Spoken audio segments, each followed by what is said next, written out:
அன்பானவர்களே, இந்த நாளில் என் எலும்புகளில் எரியற்றும் எழுப்புதல் என்கிற தலைப்பின் கீழாக ஒரு கருத்தை நான் பதிவு செய்ய விரும்புகிறேன். எங்கே ஜெபமும் துதியும் அதிகரிக்கிறதோ அங்கே தேவனுடைய கிரியையும் அதிகரிக்கும். அன்பானவர்களே, நீங்க ஆண்டவருடைய கிரியைகள்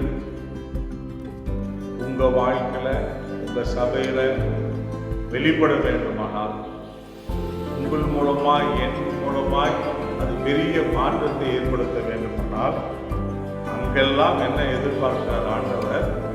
ஜெபமும் துதியும் அதிகரிக்க. கொஞ்சமா ஜெபம் பண்ணிட்டு பெரிய காரியங்களை ஆண்டவரை எதிர்பார்க்க, கொஞ்சமா துதிச்சுட்டு ஆண்டவரை பெருசா எதிர்பார்க்க.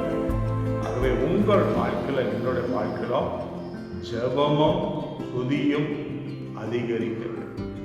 அப்படி அதிகரிக்கும் பொழுது அந்த இடத்துல ஆண்டவர் தம்முடைய கிரியைகளை அதிகரிக்க செய்வார். இல்லையா? ஆகவே உங்கள் வாழ்க்கையில ஜெபத்தையும் துதியும் அதிகரியுங்கள்.